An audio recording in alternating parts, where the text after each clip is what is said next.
Donc à partir du vendredi prochain, nous allons entamer une nouvelle année, l'année 1442 Hégire. Et dans ce sens-là, je voulais bien sûr évoquer les bienfaits d'Allah subhanahu wa ta'ala et parler de ces bienfaits et comment on doit se comporter à l'égard des bienfaits d'Allah subhanahu wa ta'ala. C'est-à-dire quel est le devoir que nous avons à l'égard des bienfaits qu'Allah subhanahu wa ta'ala nous a octroyés. Quel est le devoir que nous avons vis-à-vis de ces bienfaits d'Allah subhanahu wa ta'ala. Premièrement, donc nous avons dit que nous sommes là à la fin de l'année. Donc on doit prendre la résolution, incha'Allah tabaraka wa ta'ala, de terminer cette année en faisant l'adoration d'Allah subhanahu wa ta'ala. Et d'entamer la nouvelle année, incha'Allah tabaraka wa ta'ala, à partir du vendredi prochain, avec des bonnes actions. Pour que le début de l'année 1442 soit une année dans laquelle nous avons commencé par ta'at Allah, par l'obéissance d'Allah, et pour que nous terminions cette année-là et que nous faisons nos adieux, parce qu'elle ne reviendra plus jusqu'au jour de la résurrection. C'est un jour qui passe, ne reviendra jamais, pour que nous faisons nos adieux à ce jour-là en étant obéissants à Allah subhanahu wa ta'ala. Et pour que ce jour-là soit témoin, le jour de la résurrection, que nous avons obéi à Allah subhanahu wa ta'ala et que nous nous sommes soumis aux ordres d'Allah subhanahu wa ta'ala. Allahumma taqabbal minna ya rabbal alamin wa waffiqna lima tuhibbuhu wa tardah. Donc mes frères et sœurs, nous devons exprimer notre gratitude à Allah subhanahu wa ta'ala pour tous les bienfaits qu'il nous a octroyés. À savoir, parmi ces bienfaits, l'un des meilleurs bienfaits, si ce n'est le plus grand bienfait, c'est le bienfait de la foi, de l'iman, de la foi en Dieu, du fait qu'on croit en lui subhanahu wa ta'ala, le fait que Dieu nous a guidés. Donc le bienfait de la guidée, de la guidance, qu'Allah subhanahu wa ta'ala nous permette de rester dans le chemin de la guidée jusqu'à la fin de notre vie. Vous savez que la vie ne tient que en un fil, comme on dit. N'importe quelle chose peut nous arriver dans un clin d'œil. On peut changer et partir de ce monde vers un monde dans lequel on ne sait pas comment sera notre situation. On croit en Allah subhanahu wa ta'ala qu'il y a une vie après ce monde, une vie dans laquelle, une vie qui sera éternelle, que ce soit dans le bien ou dans le mal. Mais nous devons bien sûr considérer que la mort ne vient pas nous donner des informations. L'ange de la mort ne vient pas nous dire « je vais venir te chercher à tel moment, à tel jour ». La mort, quand elle vient d'une manière dans laquelle elle ne nous prévient pas. La mort vient subitement. Elle vient subitement. Dans un moment où tu peux être en bonne santé. Dans un moment où tu peux être avec ta famille. Ou en voyage. La mort peut venir par la cause d'une maladie. Mais elle peut venir aussi dans un moment où tu es encore en bonne santé. Et comme vous savez, hier nous avons fait la prière sur un frère de la source, Ibrahim, qu'Allah lui fasse miséricorde, qui était encore jeune, mashallah. Donc cela bien sûr doit nous faire penser et nous faire préparer, incha'Allah ta'ala, on doit se préparer tout le temps, être prêt. On doit écrire notre testament, on ne sait pas c'est quand qu'on part, car le jour de la résurrection, c'est là où chacun d'entre nous verra ce qu'il a avancé pour Allah subhanahu wa ta'ala. Donc la première des choses que nous devons faire, c'est exprimer notre gratitude à Allah subhanahu wa ta'ala. Le prophète nous a dit, profite de 5 choses avant 5 autres. Profite de ta vie avant la mort. Profite de ta santé avant la maladie. Profite de ta jeunesse avant la vieillesse. De la richesse avant la pauvreté. Et du temps libre avant d'être occupé. Profitons de ces bienfaits avant que nous soyons frappés par des malheurs. On ne sait pas qu'est-ce qui nous attend n'attendons pas un moment où nous serons malades pour commencer à faire des bonnes actions. Ces bienfaits, donc, nous devons bien sûr exprimer notre gratitude à Allah subhanahu wa ta'ala. Et pour exprimer cette gratitude, il faut d'abord reconnaître que ces bienfaits viennent d'Allah subhanahu wa ta'ala, exclusivement d'Allah subhanahu wa ta'ala. Les bienfaits que nous avons, nous devons premièrement les observer et essayer de compter les bienfaits. On ne peut pas les compter. Ils sont à l'infini. Mais on doit essayer d'observer, de regarder en nous. Allah nous a demandé de regarder en nous les bienfaits. وَفِي أَنفُسِكُمْ أَفَلَا تُبْصِرُونَ. Ne voyez-vous pas en vous les bienfaits que je vous ai donnés, le sens du verset. Donc on doit observer et on doit aussi reconnaître que ces bienfaits-là viennent d'Allah et personne ne peut prétendre que ces bienfaits viennent de lui à part Allah Jalla fi'ulah. Nous devons aussi nous acquitter à leur égard des devoirs fixés par Allah. Parmi la gratitude et que nous avons comme devoir à l'égard d'Allah subhanahu wa ta'ala, c'est bien sûr d'utiliser ces bienfaits-là dans des choses qu'Allah subhanahu wa ta'ala agrée, dans la satisfaction d'Allah subhanahu wa ta'ala, puisque c'est une chose que Dieu nous a octroyée, donnée. Tous les bienfaits lui appartiennent. Alors c'est à nous de les utiliser là où Allah subhanahu wa ta'ala, qui est à l'origine de ces bienfaits, veut qu'on les utilise. Troisièmement, ne pas les employer dans la désobéissance. On va donner un exemple. Allah subhanahu wa ta'ala nous a donné la faculté d'observer, de voir avec nos yeux. On doit observer les choses qui sont permises.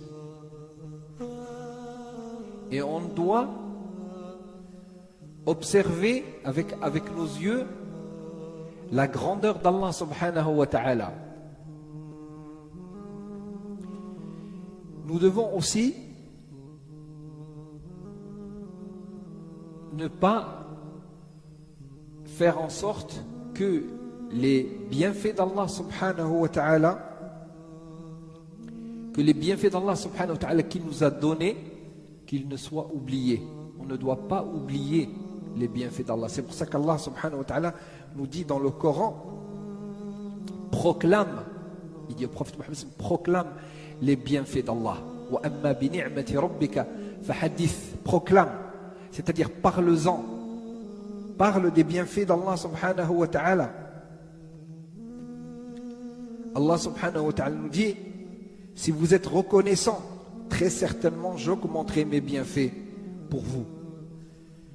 Allah subhanahu wa ta'ala, mes frères et sœurs, quand on observe tout ce que Allah ta'ala nous a donné, wallahi, on est beaucoup redevable. On se doit, wallahi, mes frères et sœurs, de donner toute notre vie dans l'obéissance d'Allah subhanahu wa ta'ala. Et cela veut dire que toute chose que tu fais, même quand bien même c'est un plaisir personnel, cela doit être dans le sens d'être reconnaissant à l'égard d'Allah subhanahu wa ta'ala, de faire la louange d'Allah, alhamdulillah. Dès lors que tu as un bienfait, tu te dois de dire alhamdulillah. Tu te dois de te prosterner à Allah subhanahu wa ta'ala. C'est la prosternation de la louange d'Allah subhanahu wa ta'ala. Le prophète, quand on lui a annoncé une bonne nouvelle, le prophète se prosternait, alayhi salatu wassalam. La première des choses, il se prosternait. Ça, c'est la proclamation de l'unicité d'Allah subhanahu wa ta'ala. C'est comme si on disait, Ya Allah, ces bienfaits ne viennent que de toi. Et tu es seul, le seul, qui est à même d'être reconnu. Tu es le seul à même à qui on doit la reconnaissance. Donc, alhamdoulilah, nous sommes en train de quitter, faire nos adieux à cette année. Nous allons entamer l'année prochaine une nouvelle année. Nous devons, bien sûr, prendre la résolution de changer, Inch'Allah ta'ala. Ce sont des occasions, wallahi, le Ramadan, les 10 jours, les 10 premiers jours de Dhul Hijjah, toutes ces, le Eid, l'Aïd, la fin de l'année, ce sont des moments normalement qui doivent nous faire penser, que la vie, elle tourne, que les jours s'accumulent, que notre approche de la mort, tous les jours, est effective. Chaque jour, tu te rapproches d'un pas vers ta tombe, chaque jour. Ne crois pas que tu es éternel, ne crois pas que c'est ici que tu dois faire tous tes plaisirs, toutes les choses que tu veux faire. Non, ce monde, c'est un monde éphémère. Les plaisirs sont éphémères. Tous les plaisirs sont éphémères. Les plaisirs de l'au-delà sont éternels. Et c'est là la vie dans laquelle était notre ancêtre, Adam, alayhi salam. Il était dans le paradis. Et quand il a été descendu, vous savez, ce dunya, c'est une épreuve, c'est tout. C'est une épreuve. Ce n'est pas un naïm, ce n'est pas un plaisir. C'est une épreuve, c'est une maison d'épreuve. C'est une demeure d'épreuve, ce n'est pas une demeure de plaisir. Wallahi, ce n'est pas une demeure de plaisir. Et le plaisir, c'est dans l'adoration d'Allah subhanahu wa ta'ala, dans la reconnaissance d'Allah subhanahu wa ta'ala, dans le repentir vers Allah subhanahu wa ta'ala. Et on ne prendra rien avec nous d'ici, de ce monde. On ne prendra rien dans l'au-delà, dans notre tombe. Tout restera ici sur terre et sera hérité, partagé par héritage. Toi tu partiras, mais tu ne prendras pas avec toi ton argent. Tu prendras avec toi tes bonnes actions, al-a'mal as-salihah, qui t'accompagneront, Inch'Allah, dans ta tombe. Voilà. Le frère qui est mort hier, vous savez, il est mort, Masha'Allah, alors qu'il sortait de la mosquée. Tous les gens ont témoigné qu'il sortait de la mosquée. Masha'Allah. Qu'Allah nous accorde une mort dans l'obéissance d'Allah subhanahu wa ta'ala. Il venait de faire sa prière. Qu'en est-il de nous? Est-ce qu'on fait notre prière à l'heure? Est-ce qu'on fait notre prière à l'heure? Comment veux-tu être reconnaissant à Allah subhanahu wa ta'ala? Comment tu peux te dire musulman alors que tu ne fais pas tes prières à l'heure? La yumkin. Donc là, nous sommes en train de quitter cette année, on doit la quitter avec l'obéissance. Commencer une nouvelle avec obéissance d'Allah subhanahu wa ta'ala et promettre à Allah subhanahu wa ta'ala qu'on fera des efforts pour faire au moins nos prières à l'heure, pour nous acquitter au moins des devoirs obligatoires d'Allah subhanahu wa ta'ala, pour essayer de réformer notre parole et réformer notre façon de voir les choses, réformer notre façon de parler, de penser, réformer notre rapport avec les autres, avec notre épouse, avec nos enfants, avec nos parents, avec Allah Jalla fi'ula. Réformer, changer. Allah, il veut qu'on change dans le bon sens, bien sûr, du changement. Il veut Allah qu'on change. Et Allah subhanahu wa ta'ala veut que les gens soient sauvés. Allah, il ne veut pas que les gens soient dans l'enfer. C'est pour ça qu'il a envoyé des messagers pour qu'ils soient sauvés de l'enfer. Qu'Allah nous préserve tous de l'enfer. Qu'Allah fasse de cette fin d'année, Inch'Allah, un moment dans lequel il va élever toutes ces épreuves-là que nous avons eu dernièrement à travers ce Covid. Qu'Allah guérisse nos malades.